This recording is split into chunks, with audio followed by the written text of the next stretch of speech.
Hi guys, welcome to my channel. बहुत स्वागत है आपका। आज मैं एक कलेक्टिव टाइमलेस रीडिंग कर रही हूँ कि किसकी नज़र में खटकते हो आप। ये एक टाइमलेस रीडिंग है। प्लीज़ जो रेजोनेट करे वो लीजिए, बाकी आप दूसरे व्यूअर्स के लिए छोड़ सकते हो। किसकी नज़र में खटकते हो आप। Divine ancestor, master, spirit guide, please messages को निकालने में मेरी हेल्प कीजिए कि मेरे व्यूअर्स किसकी नज़र में खटकते हैं।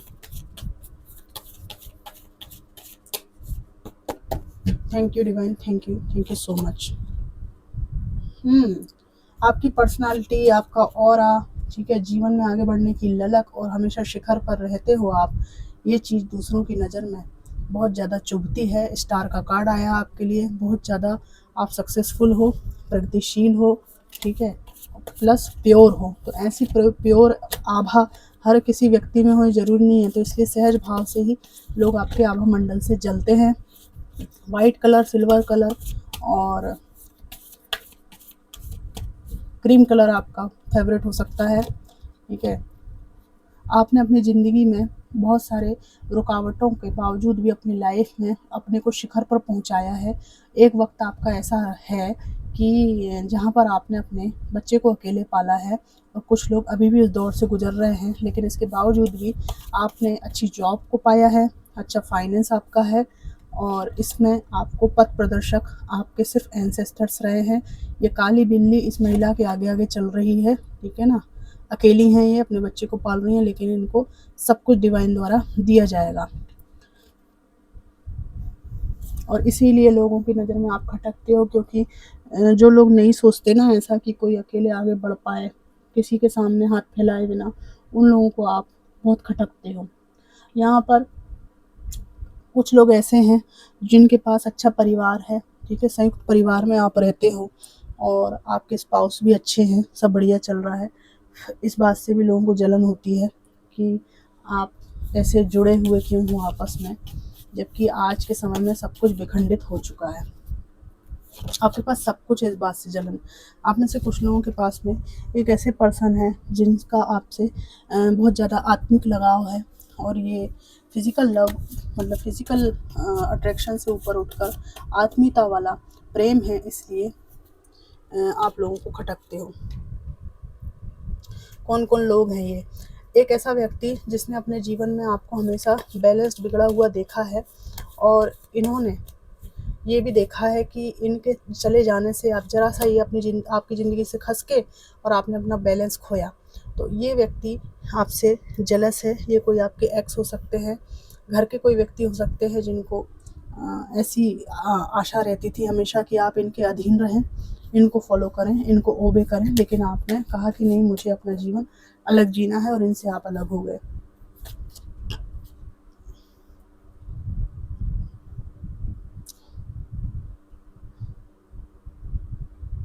एक व्यक्ति ऐसा है जो किसी गिफ्ट की सूरत में कोई विश करने की सूरत में कुछ चीज़, कुछ जन्मदिन वगैरह विश करने की के माध्यम से आपके जीवन में आना चाहते हैं, पर आपने अपने जीवन में किसी की भी सुनने से इनकार कर दिया है। इनको तो बिल्कुल आप एंट्री नहीं दे रहे हो, इसलिए भी आप इनकी आंखों में खटकते हो। खासकर ये पास्ट का पर्सन बार बार आ रहा है, बिल्कुल पास्ट का पर्सन है ये, पक्की बात है, ठीक है। इस पास्ट के पर्सन को आपने ज़िंदगी से जब से हटाया, अलग किया, तब से आपने दोबारा इस व्यक्ति को कभी भी किसी भी प्रकार का इंटेंशन पूरा करने के लिए मौका नहीं दिया, क्योंकि जितने रंग इसको दिखाने थे आपको दिखा चुके हैं। तो आपने अपनी लक्ष्मण रेखा खींच ली, कभी भी आपने इस व्यक्ति को अंदर नहीं आने दिया। अगर आप मेल भी हैं तो ये एक ऐसी फीमेल हो सकती हैं आपकी ज़िंदगी में जिन्होंने आपको, ठीक है ना, अपने खुद के बाल नोचने के लिए मजबूर कर दिया होगा, ठीक है ना, ऑलमोस्ट पागल बना दिया होगा इसने आपको। तो आपने कहा नहीं, अब मुझे पागल नहीं बनना है, मेरी जितनी ज़िंदगी बची है मुझको ढंग से जीने दो भैया, तुम भी निकल लो, है ना, और मेरे को भी शांति से रहने दो। तो जब भी ये व्यक्ति आपको कोई गेस्चर दे रहा है, कोई भी ग्रीन सिग्नल देता है, तो आप तुरंत अलर्ट हो जाते हो। तो ये चीज़ इस इंसान को बहुत खटकती है कि आप पहले जैसे बेवकूफ़ और लल्लू क्यों नहीं रहे इनके प्यार में, ठीक है ना। तो वो तो आप करने वाले नहीं हो, क्योंकि आपने वो समय गुजारा है, ठीक है। इनको बहुत खटकता है कि आपके जैसा ऐसा, ये जो देख रहे हैं हालत, ऐसी हालत में ये आपको नहीं रख पा रहे हैं। ये किया है इनने पास्ट में, ये थी आपकी हालत इस व्यक्ति के कारण पास्ट में। यहाँ पर आप जिनको खटकते हैं उनमें कुछ ऐसे लोग भी हैं जो चाहते हैं कि आप जो अबंडेंट हो, आप जो रुपया पैसा कमा रहे हो, जो आप दान दक्षिणा में, लोगों की मदद करने में, वृद्धाश्रम में और बच्चों की शिक्षा में खर्च करते हो, वो इन्हें दे दो आप फोकट में, ठीक है ना, इनको दे दो आप फोकट में निकम्मे लोगों को, तो वो आप देते नहीं हो, ठीक है ना। ग्रीन कलर आपका पसंदीदा हो सकता है, रेड हो सकता है, ब्लू कलर हो सकता है, तो आप कहते हो कि नहीं, हमें नहीं देना, हमें जिसका मन, हमारी कमाई है, हमें जिसका मन उसी को देंगे।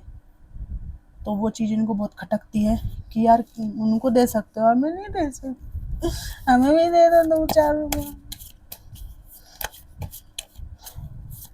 आप दयालु हो तो स्पेशल लोगों के लिए क्यों, मेरे लिए भी हो जाओ, ऐसा लगता है लोगों को। देखो अब ये है ना, हो आप दयालु, करते हो चैरिटी, तो लोगों को लगता है इतना भव्य व्यक्तित्व है तो हमको भी दे दो कुछ यार, थोड़ा बहुत। तो आपका ऐसा है कि नहीं, जो नीडी है मैं उसी को दूंगा, ठीक है ना। ये आप लोगों की नज़र में इसलिए भी खटकते हैं, ये आपके वर्क प्लेस के लोग हैं, आप बहुत ज़्यादा अलग ही ऑरा वाले इंसान हो, जहाँ पे आपकी लाइकिंग बहुत ज़्यादा है ना। आपका रहन सहन, दूसरों को प्रेम जताना, जेन्युइनली सबकी हेल्प करना, ठीक है। कोई चीज़ नहीं पसंद तो वो भी प्यार से कह देना, ठीक है। ये बार बार आ रहा है मेरे पास में।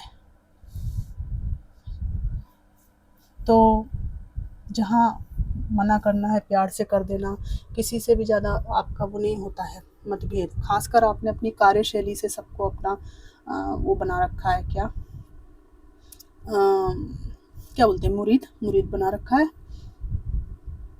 तो वो चीज़ जो है ना, ये दबा नहीं पाते हैं वर्क प्लेस के लोग कि हाँ आप टैलेंटेड हो। आपकी लाइकिंग को कितना ही इन्होंने बदनामी में बदलने की कोशिश करी, लेकिन ये कर नहीं पाए। खासकर छोटे शिशुओं को और छोटे बच्चों को, बुजुर्गों को आप बहुत प्रेम करते हो, लेकिन उनके लिए आप हमेशा हाजिर रहते हो, और ये चीज़ समाज में और आपके एनजीओ में सब जगह प्रसिद्ध है। और इसी वजह से लोग आपको गली मोहल्ले में भी बहुत ज़्यादा अप्रिशिएट करते हैं। तो इससे जो आपसे खुन्नस खाए हुए लोग होते हैं ना, जो इनको खुन्नस हो जाती है, जो अपने आप को आपसे कंपेयर करते हैं, भले औकात हो चाहे ना हो, तो वो लोग आप को मतलब आपसे जेलस होते हैं और आप इनकी नज़र में खटकते हो, है ना। ऐसे लोग ज़िंदगी में हमेशा ही आपके आगे पीछे रहेंगे, ठीक है ना। इनसे कोई टेंशन लेने की ज़रूरत नहीं है। इनके द्वारा हमें ये जानकारी प्राप्त होती है कि हम इनसे अच्छी स्थिति में हैं, अपर हैंड पे हैं, डिवाइन के सहयोग से हम कुछ लाइफ में अच्छा कर रहे हैं। ए अक्षर आया है, ओ अक्षर आया है, ब्लैक कलर आप में से किसी को पसंद हो सकता है, और आपने कोई नया बिजनेस खोलने का सोचा है ना, इसलिए भी आप खटकते हो। कोई प्रश्न आपने पूछा है, उसका आंसर नो है। अभी जो पूछा है आपने, ईश्वर आपके लिए सब कुछ है, पी अक्षर आया है, और ईश्वर के अलावा आप किसी पे यकीन नहीं करते हैं, और ये आपका फेथ है, ये भी लोगों को आपके प्रति जेलस बनाता है, क्योंकि इतना अटूट विश्वास ऐसी सत्ता पर जिसका कोई प्रमाण नहीं है आप करते हो, और उसके बदले आप पा भी रहे हो, तो इसके पीछे क्या राज और रहस्य है ये लोगों को पता नहीं चलता, है ना। इसलिए भी ये जल जाते हैं आपसे। प्रमोशन हुआ है आपका, ठीक है ना, ये प्रमोशन की पार्टी किसी की हुई है, ठीक है ना, उस दौरान भी लोग आपसे जल गए हैं कि क्या तो कपड़े पहने हैं आपने, तो क्या तो आप लग रहे हो, और क्या तो आपको इज्जत मिल रही है। पोइट आपके कवि होने से, ठीक है ना, लिखने से जो एबिलिटी है उससे जलते हैं लोग। गीतांजलि किसी का नाम है।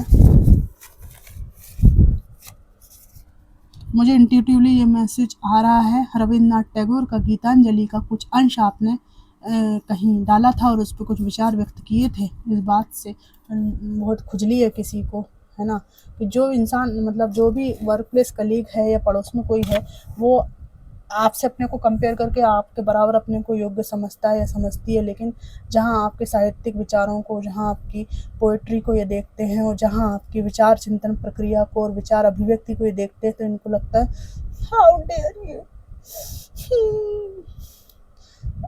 एफ अक्षर हो सकता है इस व्यक्ति का।